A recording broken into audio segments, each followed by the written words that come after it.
Hello students, वेदांत academy के YouTube channel पर मैं दीपक कुमार आपका स्वागत करता हूं। जैसे कि हमने कॉमन एरर्स की एक सीरीज शुरू की थी, आज कॉमन एरर्स की इस सीरीज में हमारा ये क्लास 7 है। अब तक हम टोटल 6 क्लासेस डिस्कस कर चुके हैं, जिन 6 क्लासेस में हमने अब तक ओवरऑल 60 क्वेश्चंस को डिस्कस किया है और मोर देन 40 हमने रूल्स भी डिस्कस किए होंगे। ठीक है, हो सकता है कि 20 क्वेश्चंस में, वैसे तो ऐसा है नहीं कि 20 क्वेश्चंस में रूल्स रिपीट हुए होंगे, पर फिर भी लगभग हम 40 से ज्यादा 40 प्लस रूल्स डिस्कस कर चुके हैं, 60 क्वेश्चंस डिस्कस कर चुके हैं। इस वीडियो का, इस सीरीज का ये 7वां लेसन है, 7वीं क्लास है और शुरुआत करते हैं अपने क्वेश्चन नंबर 61 से। Scarcely did I reach the airport, nervous and tense, then the plane took off, leaving me stranded in an alien place. देखिए, लास्ट क्लास अगर आपने हमारी देखी होगी, लास्ट वीडियो अगर आपने हमारा देखा हुआ, नहीं देखा है तो इस प्लेलिस्ट को आप चेक कीजिए, जिस प्लेलिस्ट में ये वीडियो है। अब तक जो 6 वीडियोस हमने डिस्कस किए हैं, मेरी रिक्वेस्ट आपसे रहेगी कि आप पहले उन 6 वीडियोस को देखिए, ताकि यहाँ पर बहुत सारी बातें मुझे बार बार डिस्कस ना करनी पड़े, क्योंकि देखिए जब मैंने पहले डिस्कस कर ली हैं तो दोबारा से डिस्कस करने की आवश्यकता नहीं है। और आप इस सीरीज को ना, आप ऐसे मत मानिए कि ये हमने कोई PYQs की सीरीज चला रखी है। आप इसे एक कोर्स की तरह समझ सकते हैं कि कॉमन एरर्स का एक कोर्स है जो कि हम आपको फ्री में प्रोवाइड करा रहे हैं, और इसमें हम मोर देन 1000 क्वेश्चंस डिस्कस करने वाले हैं। यानी आने वाले 3 से 3.5 महीने में आपके पास 1000 क्वेश्चन की एक सीरीज होगी, जिससे अगर आप प्रैक्टिस करेंगे तो मैं इस बात की पर्सनल गारंटी ले रहा हूं कि मोर देन 75% तो आपके क्वेश्चन यहीं से आपको आ जाएंगे। और अगर मान लो सेम क्वेश्चन भी नहीं आते, मैं तो ये नहीं कह रहा कि सेम क्वेश्चन आ जाएंगे, लेकिन ये रूल्स जरूर आपको, और मैं हो सकता है कि आंकड़ा में छोटा बता रहा हूँ, हो सकता है कि आपको 90% तक क्वेश्चंस या पूरे 100% क्वेश्चन ही क्या है हमारी सीरीज में से दिख जाए।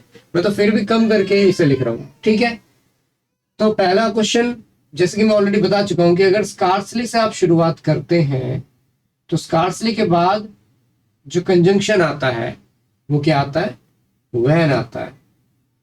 और उस क्वेश्चन में भी यहाँ देन दिया हुआ था और यहाँ पर भी देन दिया हुआ है, जबकि आना क्या चाहिए था, वैन आना चाहिए था। ठीक है, तो ध्यान रखना है कि अगर स्कार्सली कहीं पर आया है तो स्कार्सली वैन होता है, ना बल्कि स्कार्सली देन।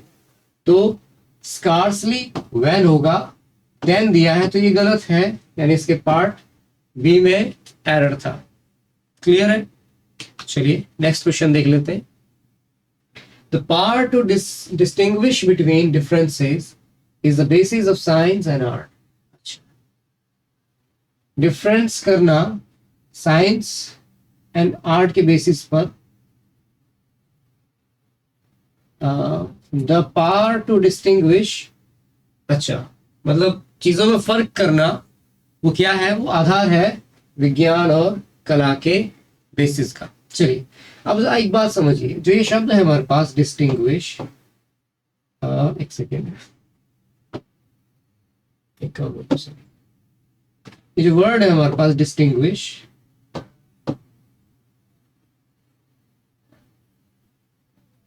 डिस्टिंग्विश का मतलब क्या होता है? डिस्टिंग्विश का मतलब होता है भेद करना या डिफरेंस निकालना। ठीक है, यानी कि मैं कह सकता हूं कि डिफरेंशिएट करना, इसका मीनिंग होता है कि इन दो चीजों में अगर आप डिफरेंस निकाल रहे हैं तो या तो आप कह दो कि difference between those two things, या फिर आप कह दो डिस्टिंग्विश, है ना, डिस्टिंग्विश आप कर रहे हो दोनों चीजों को। तो डिस्टिंग्विश का जो मीनिंग है वही मीनिंग बिटवीन डिफरेंसेस है ना, किन्हीं दो के बीच में डिफरेंस निकालने का मीनिंग वही है जो डिस्टिंग्विश का है। तो आप डिस्टिंग्विश भी यूज कर रहे हैं, बिटवीन डिफरेंसेस भी यूज कर रहे हैं, तो ये तो यूज कैसा हो गया, सुपरफ्लुअस हो गया ना।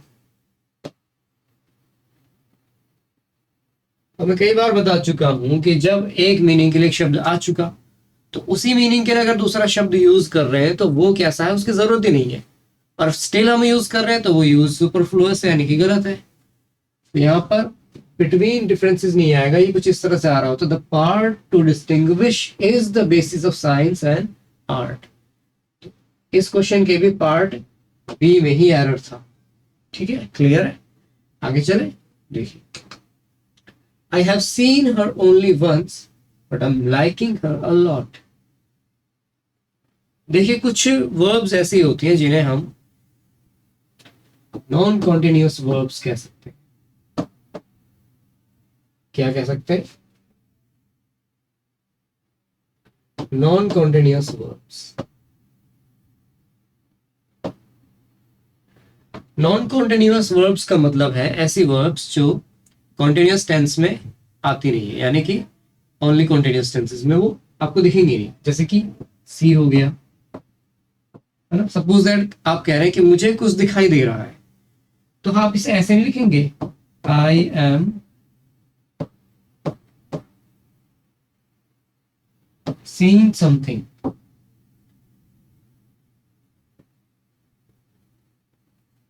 अगर आप इस बात को ऐसे लिख रहे हैं तो फिर ये कैसा है, गलत है। बल्कि आपको इसे कैसे लिखना होगा, आई सी समथिंग।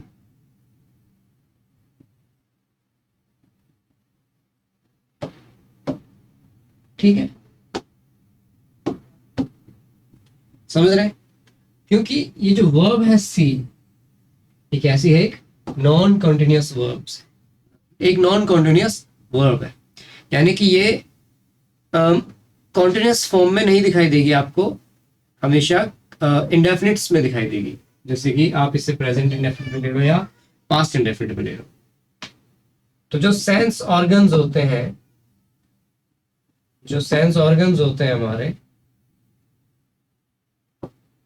उनसे आप जितने भी वर्ब्स परफॉर्म करते हैं, एक्शन परफॉर्म करते हैं, वो सभी कैसे होते हैं आपके, वो आपके नॉन कंटिन्यूस वर्ब्स होती हैं। जैसे कि सपोज दैट ये था एक सी, मैं एक काम करता हूं, मैं यहाँ पे कलर चेंज कर लेता हूं, सी हो गया, जैसे कि हो गया आपका फील हो गया, या फिर टेस्ट हो गया।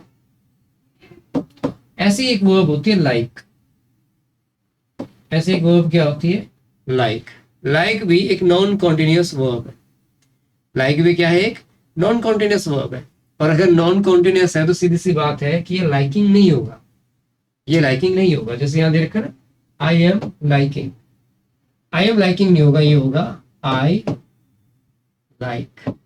क्या होगा, आई लाइक। जैसे एम सीइंग की जगह मैंने क्या लगाया, सिर्फ वर्ब का फर्स्ट फॉर्म लगाया, क्योंकि आई के साथ प्रेजेंट इंडेफिनिट टेंस में, क्योंकि हमेशा इंडेफिनिट फॉर्म में लिखना होगा, तो आई के साथ प्रेजेंट इंडेफिनिट टेंस में क्या आता है, ओनली वर्ब के फर्स्ट फॉर्म। सपोज दैट यहाँ पे ही शी इट, यानी कोई भी थर्ड पर्सन या सिंगुलर होता, थर्ड पर्सन नहीं सॉरी सिंगुलर होता, ही शी इट हो गया या राम मोहन कुछ भी हो गया, तो फिर ही सीज हो जाता, मतलब एसओरियस लग जाता। प्रेजेंट इंडेफिनिट में पढ़ते हैं हम, सिंगुलर के साथ एसओरियस लग जाता फर्स्ट फॉर्म के साथ, सिंगुलर प्लूरल के साथ और आई वी के साथ, सो आई और यू के साथ, वी तो प्लूरल ही होता है, आई भी सिंगुलर होता है और यू प्लूरल सिंगुलर दोनों ही होता है। तो आई और आपका यू और जितने भी प्लूरल सब्जेक्ट्स होते हैं उनके साथ फर्स्ट फॉर्म ही आती है, तो ये होना चाहिए था I have seen her only once but I like her a lot, but I like her a lot. तो इसके पार्ट सी में एरर था, आई एम लाइकिंग नहीं होता, आई लाइक होता है। ठीक है, आई एम लाइकिंग नहीं होगा, आई लाइक होगा। आगे चलिए, I told him that we enjoyed very much at the party. देखिए, अब एक बात को समझने की कोशिश कीजिए, मैं एक टॉपिक डिस्कस करूंगा, फिर मैं आपको बताऊंगा कि यहाँ पे एरर क्या है। मेरे हिसाब से यहाँ पे दो एरर है और दोनों एक ही पार्ट में। देखिए, जब आप नरेशन पढ़ते हैं, नरेशन पढ़े या आप कॉम्प्लेक्स सेंटेंस पढ़े, हमें वो क्या बताता है कि अगर पहला क्लॉज पास्ट टेंस में है,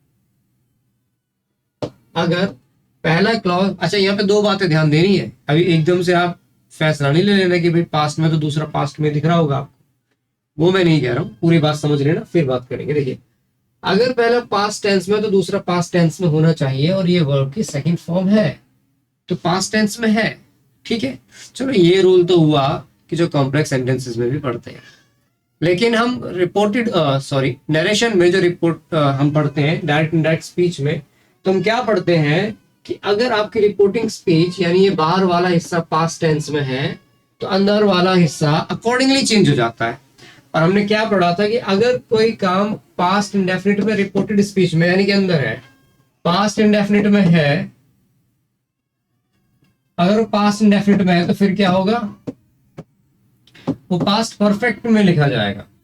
कैसे लिखा जाएगा, पास्ट परफेक्ट में। जब आप इसे इनडायरेक्ट नरेशन देंगे तो वो पास्ट परफेक्ट में लिखा जाएगा। अब आप सोचिए, आई टोल्ड हिम, मैंने उसे बताया, पास्ट में बताया होगा, that we enjoyed very much, कि हमने बहुत ही एंजॉय किया। कहाँ, एट द पार्टी, पार्टी में हमने बहुत ज्यादा एंजॉय किया। तो जब आपने एंजॉय कर लिया होगा तभी तो आपने बताया होगा कि भैया हमने एंजॉय किया था, यानी कि ये ऑलरेडी पास्ट में रहा होगा, यानी पास्ट इंडेफिनिट में रहा होगा। लेकिन जब ये पास्ट में है तो इस पास्ट इंडेफिनिट को आपको पास्ट परफेक्ट में लिखना चाहिए था, ठीक। यानी कि ये हो जाता आपका एंजॉयड नहीं आता बल्कि हैड एंजॉयड आता, पहली बात। दूसरी बात, जो एंजॉय है, एंजॉय उन वर्ब्स में से है जिनके बाद रिफ्लेक्सिव प्रोनाउन आता है। एंजॉय उन वर्ब्स में से एक है जिनके बाद रिफ्लेक्सिव प्रोनाउन आता है। तो इसके बाद रिफ्लेक्सिव प्रोनाउन आना चाहिए था, दैट वी एंजॉयड आवरसेल्व्स, ठीक है। लेकिन ऐसा नहीं है कि एंजॉय के बाद हमेशा ही रिफ्लेक्सिव प्रोनाउन आता ही है। एक कंडीशन में आता है और एक कंडीशन में नहीं आता, दो ही कंडीशन पॉसिबल है। समझिए क्या क्या। जैसे एंजॉय करने का मतलब ये है आपने मजा लिया किसी चीज का, या आपने किसी चीज का आनंद लिया, पार्टी का आनंद लिया। मान लीजिए अगर आपको ये दे रखा है कि आपने किस चीज को एंजॉय किया, आपने क्या एंजॉय किया। मान लो जैसे आपने लिखा होता, यहां पे दिया होता enjoyed the party, enjoy the party अगर दिया होता सपोज दैट, तो आपको ये दिया हुआ है कि आपने एंजॉय क्या किया, आपने पार्टी एंजॉय की, ठीक है। तो इस कंडीशन में रिफ्लेक्सिव प्रोनाउन नहीं आता। लेकिन हमारे इस कंडीशन में आप देखिए, आप कहेंगे पार्टी तो यहाँ भी दिया हुआ है, लेकिन आपको पार्टी नहीं दिया हुआ, आपको दिया हुआ eight the party. Eight the party का मतलब आपने पार्टी में एंजॉय किया, तो आपने पार्टी में क्या एंजॉय किया नहीं दिया। हो सकता है कि आपने वहां का खाना एंजॉय किया, हो सकता है कि आपने वहां का म्यूजिक एंजॉय किया, हो सकता है वहां जो लोग आपको मिले उन लोगों का साथ आपने एंजॉय किया। लेकिन आपको एग्जैक्टली नहीं दिया हुआ कि आपने एंजॉय क्या किया, एग्जैक्टली नहीं दिया हुआ कि आपने एंजॉय क्या किया। तो उस कंडीशन में यहाँ पे रिफ्लेक्सिव प्रोनाउन आना चाहिए। तो यहाँ पे दो गलती है, एक तो ये एंजॉयड नहीं होता, हैड एंजॉयड होता, दूसरा आवरसेल्व्स भी यानी रिफ्लेक्सिव प्रोनाउन भी इसमें यूज होना चाहिए, ठीक है। तो इसके आपके पार्ट सी में एरर था, सॉरी पार्ट सी में नहीं था, पार्ट बी में एरर था, ठीक है। चलो अगला देख लेते हैं। Next question is John is working very hardly as the examinations are fast approaching. Okay, ये जो शब्द होता है हार्डली, जब मैंने आपको स्कार्सली पिछली वीडियो में मैंने डिस्कस किया था, तो मैंने आपको बताया था कि स्कार्सली और हार्डली का मतलब होता है मुश्किल से ही। तो मुश्किल से ही मतलब ना के बराबर कह लो। जैसे घर से मैं मुश्किल से मुश्किल से ही निकला था कि बारिश शुरू हो गई। तो मुश्किल से ही निकला था का मतलब क्या, आपने गेट खोला होगा, एक कदम बाहर रखा होगा और एकदम बारिश शुरू हो गई और आपने कदम अंदर रख लिया। समझ में आ रहा है? अब अगर वर्किंग वेरी हार्डली है, हार्डली में भी वेरी, तो इसका मतलब ना के बराबर वर्क हार्ड कर रहा है। वर्क जो हार्ड कर रहा है वो ना के बराबर कर रहा है। As the examination are fast approaching, जबकि सेंस उसका क्या लग रहा है कि जैसे एग्जाम्स तेजी से आ रहे हैं, यानी कि होने वाले हैं, वो टाइम जल्दी आ रहा है। तो उसको क्या होना चाहिए, ज्यादा मेहनत से एग्जाम के लिए क्या करना चाहिए, वर्क करना चाहिए। तो उस कंडीशन के लिए आप हार्डली यूज नहीं करते, उस सेंस के लिए आप यूज करते हार्ड। और वैसे भी इस हार्ड को वेरी एडवर्ब यूज करके आपने क्या बना दिया है कि हार्ड भी कैसा, बहुत ज्यादा हार्ड है ना, मेहनत भी, कठिन परिश्रम भी बहुत ज्यादा हो रहा है। हार्डली एलवाई लगा के आप एडवर्ब बनाते हैं तो हार्डली का सेंस फिर अलग ही हो जाता है। तो यहाँ पे इसकी जरूरत नहीं थी, यहाँ पे केवल हार्ड आता है, यानी होता John is working very hard as the examinations are fast approaching. ठीक है, हार्डली का मतलब ना के बराबर होता है और हार्ड का मतलब होता बहुत ज्यादा। ठीक है, सो इसके पार्ट ए में एरर था, अब देख रहा हूं मैं अधिकतर बी में ही एरर आ रहा था और एक देर में ए में एरर आया। आ जाओ आगे, ही एट नथिंग सिंस यस्टरडे। अच्छा, मैं इस रूल को भी पहले डिस्कस कर चुका हूं। सिंस 4 का यूज मैंने आपको बताया था कि या तो परफेक्ट टेंसेस में आता है या फिर परफेक्ट कॉन्टिन्यूअस टेंसेस में आता है। ठीक है, अब ये उसने कल से कुछ नहीं खाया है, अगर उसने कल से कुछ नहीं खाया है तो सीधी सी बात है कि ये कॉन्टिन्यूअस तो हो नहीं सकता, कॉन्टिन्यूअस फॉर्म में तो नहीं होगा। जब उसने कल से कुछ नहीं खाया है तो काम कंटिन्यू कैसे रहेगा, प्रोग्रेसिव कैसे रहेगा, तो परफेक्ट में होना चाहिए। और देखो, अगर कल से कुछ नहीं खाया है तो कब तक की बात कर रहा है, अब तक कुछ नहीं खाया है, यानी इसका रिलेशन किससे, प्रेजेंट से भी है। मैं समझाने की कोशिश करता हूं मैं कहना क्या चाहता हूं रिलेशन से। देखो, एक होता है पास्ट इंडेफिनिट टेंस, एक होता है पास्ट इंडेफिनिट टेंस, दिखाई दे रहा सबको, और एक होता है मेरे भाई present perfect tense, present perfect tense.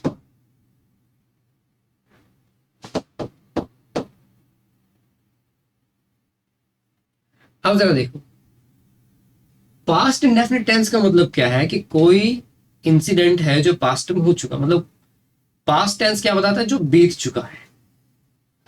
और प्रेजेंट परफेक्ट टेंस, परफेक्ट का मतलब क्या होता है, परफेक्ट टेंस में ऐसे काम लिए जाते हैं जो पूरे हो चुके हैं। अब मान लो कोई काम पूरा हो चुका है तो वो तो पास्ट में चला गया, समझने की कोशिश करो। जब काम पूरा हो गया तो उसको तो पास्ट में चले जाना चाहिए था ना, तो प्रेजेंट परफेक्ट कैसा रहेगा, वो काम तो पूरा हो गया। लेकिन ऐसे काम जो पूरे हो चुके हैं, मतलब पास्ट में किए जा चुके हैं, but they are still related to present somehow, somehow they are related to present, किसी ना किसी तरह से अगर उनका प्रेजेंट से कनेक्शन है तो फिर उन्हें हम पास्ट इंडेफिनिट में नहीं लिखते, प्रेजेंट परफेक्ट टेंस लिखते हैं, उन्हें प्रेजेंट परफेक्ट टेंस में गिना जाता है। लेकिन अगर मान लो उनका प्रेजेंट से कनेक्शन खत्म हो गया तो फिर वो क्या बन जाएंगे, आपके पास्ट इंडेफिनिट टेंस बन जाएंगे। सोचो जरा, ही एट नथिंग सिंस यस्टरडे। अब सिंस ने मुझे ये तो बता दिया कि परफेक्ट टेंस आना चाहिए, ठीक है, कि कॉन्टिन्यूअस तो हो नहीं सकता क्योंकि खाने का काम तो हुआ ही नहीं है, तो प्रोग्रेशन में कैसे आएगा, है ना, जारी कैसे रहेगा, सॉरी।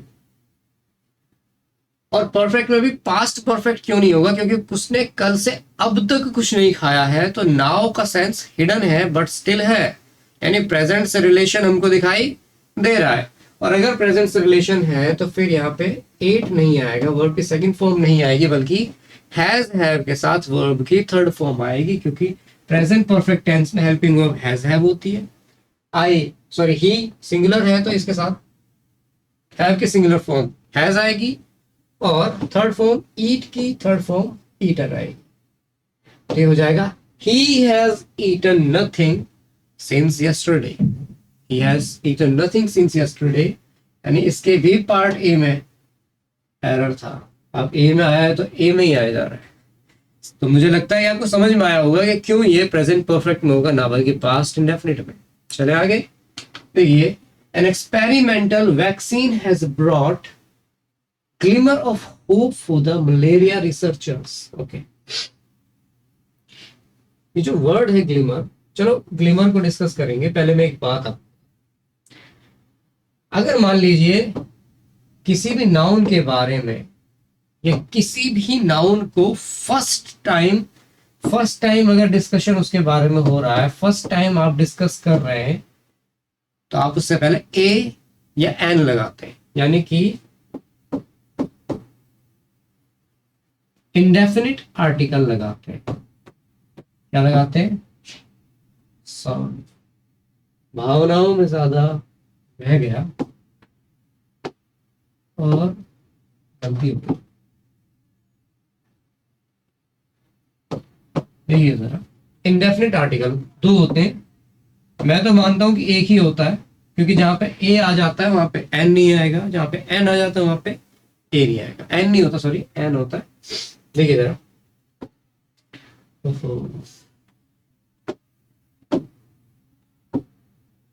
देखिए जरा, तो अगर आप पहली बार किसी को डिस्कस कर रहे तो आप ए और एन लगाते, अब क्यों लगाते हैं उसे समझने की कोशिश कर लेते थोड़ी सी। देखो, इंडेफिनिट आर्टिकल का मतलब क्या है, जो निश्चित ना हो। अब वो क्या कह रहा है, एन एक्सपेरिमेंटल वैक्सीन, एक एक्सपेरिमेंटल वैक्सीन है ना जिसपे एक्सपेरिमेंट हो रहा है, हैज ब्रॉट, वो लेकर आई है, ग्लिमर, ग्लिमर का मतलब जिसे कहते हैं ना उम्मीद की किरण, तो एक किरण लेके आई है ऑफ होप।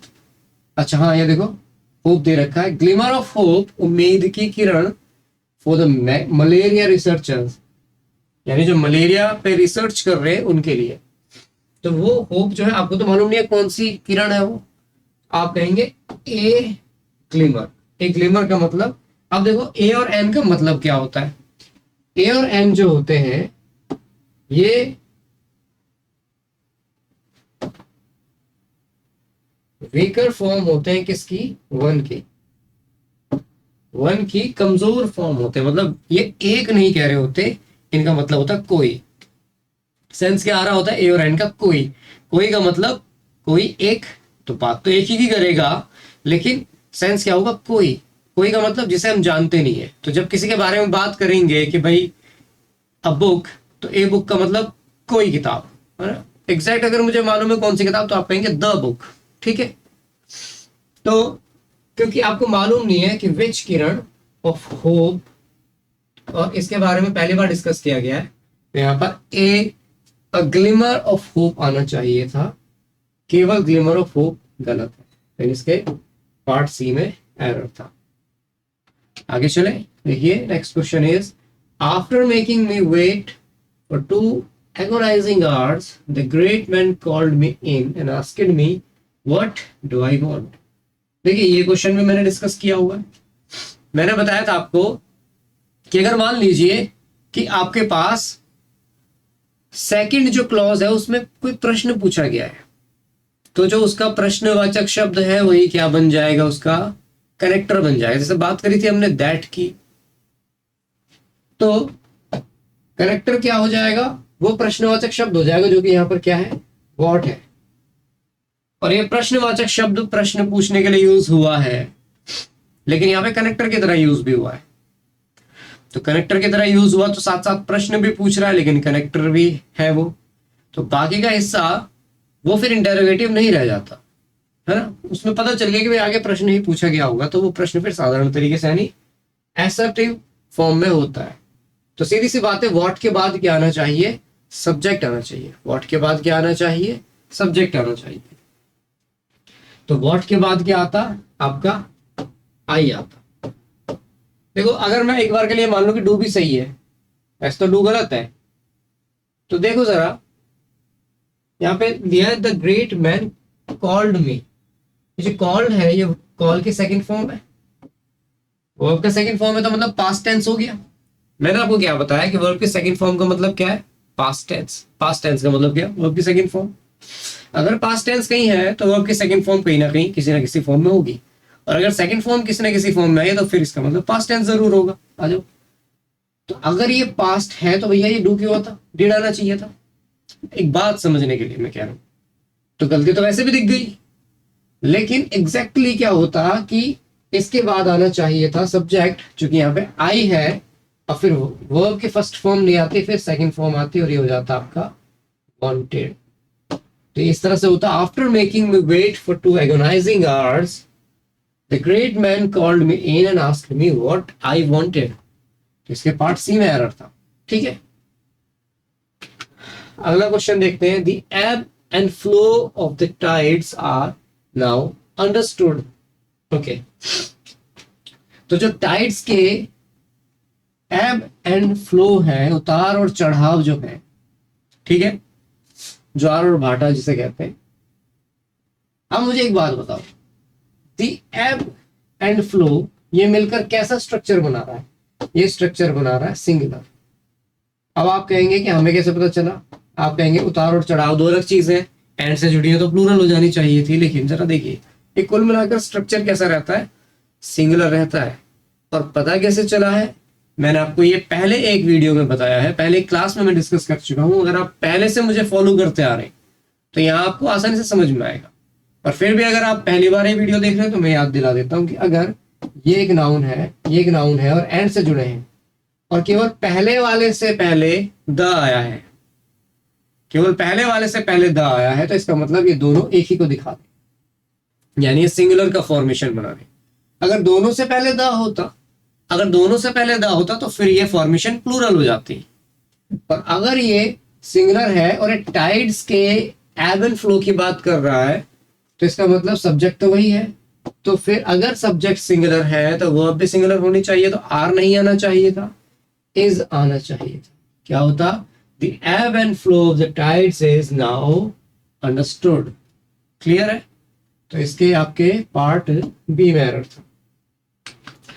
और 70 यानी लास्ट क्वेश्चन है हमारा, the green point on the wall provides a suitable contrast with the yellow doors. Green paint, green paint है, पॉइंट नहीं है, sorry. The green paint on the wall, तो पेंट के बारे में बात हो रही है, प्रोवाइड सिमिलर, ठीक है।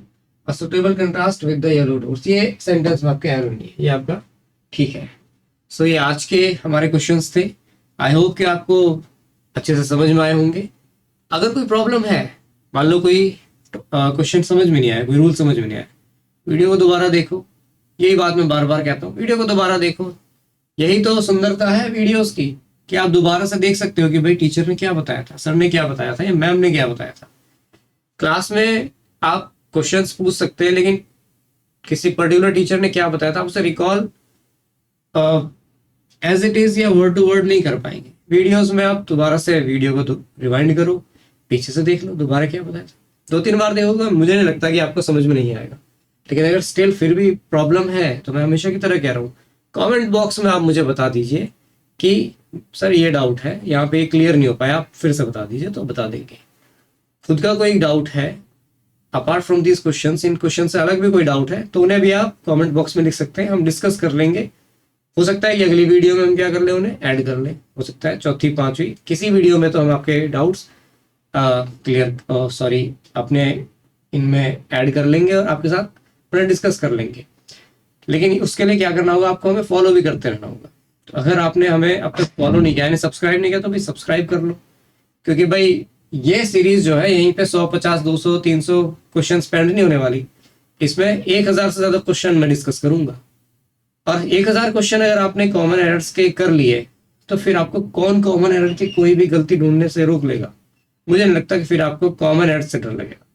कॉमन एरर से फिर नहीं डरोगे आप। सो आज के लिए इतना ही। Thanks for watching, take care.